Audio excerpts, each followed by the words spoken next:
Gonna break a dinking control relay, she muttered, shutting Jen streets.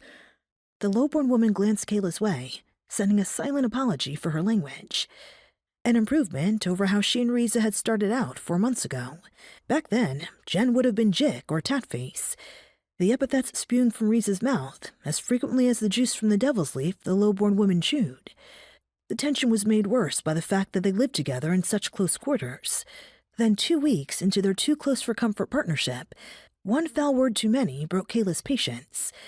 A shouting match followed, Kayla demanding that Riza stop, all the while shaking with fear that the lowborn woman would have Kayla ejected from the kinship and maybe reset to boot.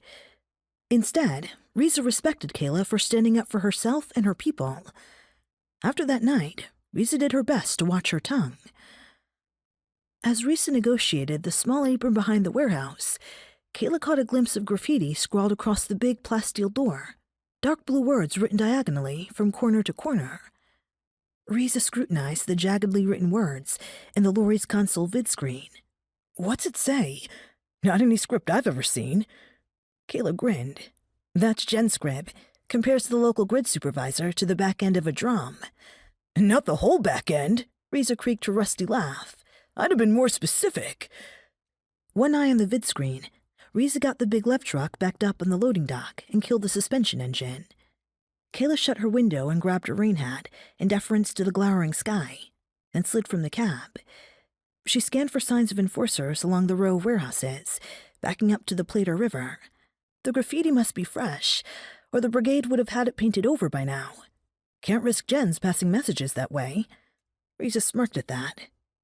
Thanks to the kinship, messages were flying from Jen to Jen, and it wasn't through words scribbled on warehouse walls. Kayla pulled herself up on the loading dock, using the gene splicer augmented strength of her arms. Riza took the long way around to use the steps. A few more words were drawn on the door's lower right corner. The jagged script was so small, Kayla had to crouch and just about press her nose to the door to have any hope of reading it.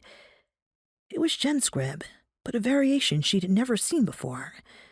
It reminded her of the handwritten script in a decades-old journal she'd once found. It had been written by Zul, the elderly trueborn who'd helped start the kinship. Zul called that kind of script longhand. What's that? Riza asked, using the toe of her boot to tap the corner. Kayla had learned to read longhand pretty well, so she studied the GenScript with that style of writing in mind. Free... Kayla cut off her answer as she scanned all 3 words and their meanings sink in. Freedom, humanity, equality. Great infinite! Who would be reckless enough to write that where it could be seen by anyone? If an enforcer spotted her even reading the message, she could be reset for potential sedition. The kinship might be fighting for those very things for Gens, but no one spoke that mission out loud, let alone wrote the words in public view. Gens weren't free. They weren't human, at least according to trueborn law, let alone equal to anyone higher status than a rat snake.